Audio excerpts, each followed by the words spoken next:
Shalom mtu wa Bwana, karibu kwenye profile ya Jumapili ya leo. Leo tunamwangalia Askofu Moses Kolola. Ni vigumu sana kuzungumzia historia ya vuguvugu la uanzishaji makanisa nchini, kuutaja ukubwa wa Injili, ukubwa wa imani ya Kikristo kupitia mitume, maaskofu, wachungaji, walimu na manabii Tanzania bila ya kumtaja Askofu Moses Kolola. Askofu Kolola amewahi kufungwa gerezani kwa ajili ya kuhubiri Injili. Kama hiyo haitoshi, alishawahi kunusurika kifo pia. Mungu alinijalia kufunga siku 300 kwa siku 365 za mwaka. Na yasema nilikotokea. Huu ni ushuhuda wangu, uenda huu usikite, ili ujue wapi nimetoka. 300 Mungu alinisaidia. Ninakula usiku tu kitoko sana. Na mara nyingine nakunywa maji glasi 2. Mpaka kesho tena jioni nakula kidogo na glasi 1 ya maji. Sina shida na asubuhi na mchana. Nilikuwa kembamba nikitembea tu kizunguzungu. Nilikuwa naanguka mahali popote tu. Askofu Kolola alizaliwa Juni 2, 1928 katika kijiji cha Nyahonge, wilayani Kwimba, mkoani Mwanza, katika familia ya watoto 15. Alianza safari yake ya elimu katika shule ya Ligsha, Sukuma, mwaka 1939. Kisha kumalizana masuala ya elimu ya juu mwaka 1949. Mwaka 1950 alibatizwa katika kanisa la AIC Makongo kumpokea Yesu kuwa Bwana na Mwokozi wa maisha yake, na rasmi kuanza kazi za kimishonari akieneza Injili kwa watu katika miji na vijiji. Ulikuwa ni mwaka huo huo mara tu ya ubatizo, ingawa wito wa kumtumikia Mungu alianza kuusikia ndani yake mwaka 1946 mwezi wa 10 Juni. Biblia inasema usimwache elimu aende zake. Ndivyo ilivyokuwa kwake. Mwaka 1964 alijiunga na chuo cha kiteolojia, na ilipofika mwaka 1966 alitunukiwa shahada chuoni hapo. Lakini huo haukuwa mwisho wa kuitafuta elimu. Aliendelea na masomo katika fani mbalimbali. Aliweza kutunukiwa vyeti mbalimbali katika taifa la Uingereza kwa kufuzu uinjinia majengo. Kolola alihusika kuchora michoro mingi nchini humo kupitia Wizara ya Ujenzi.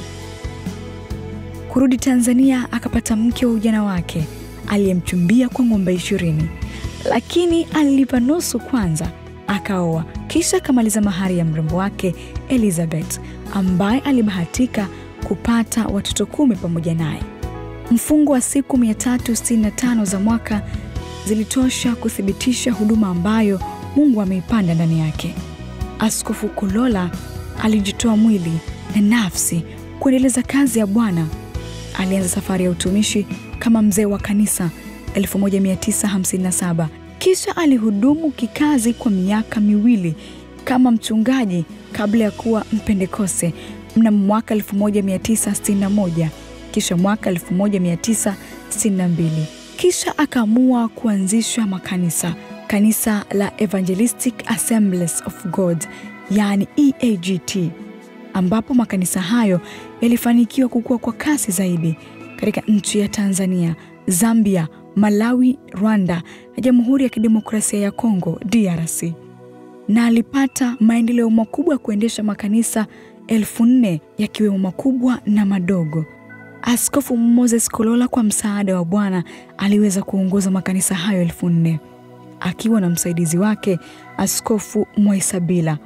Mchakato wa kuongoza makanisa hayo haukuwa rahisi kama wengi walivyodhani.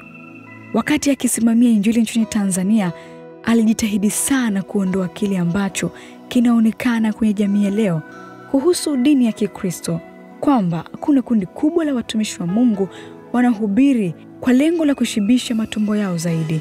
Hawana mpango thabiti wa kusaidia mayatima wala masikini.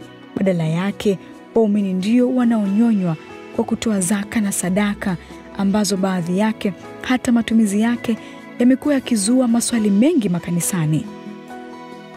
Lakini Askofu Kolola alikuwa mfano, maana licha ya kuwa na wingi wote huo wa makanisa, Askofu Kolola alimiliki nyumba moja tu iliyoko mkoani Mwanza aliyojengewa na waumini. Askofu Kolola mara kadhaa alikuwa anapata wasaa wa kwenda Ikulu kwa lengo la kuliombea taifa. Wakati huu ambapo rais alikuwa Mheshimiwa Jakaya Mrisho Kikwete. Ama hakika amani ya nchi inawataka sana viongozi wa dini. Napenda niseme hicho ndicho kilikuwa kibwagizo cha Askofu Moses Kulola wakati wa uhai wake, hasa alipokuwa akihubiri mikutano ya Injili.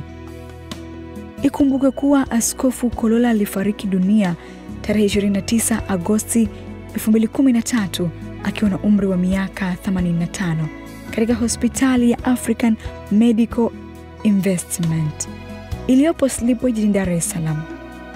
Mzee Kolola ameacha urithi wa kiroho unaoendelea kupitia makanisa aliyoyaanzisha, viongozi wa kiroho aliowalea na maelfu ya watu aliowahubiria.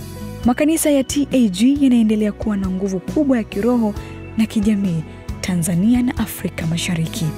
Na hayo ndiyo yalikuwa maisha ya mchungaji Moses Kolola, ambaye ama kwa hakika ametimiza ile neno lililosema ya kwamba enendeni ulimwenguni mkalihubiri jina langu kwa mataifa yote.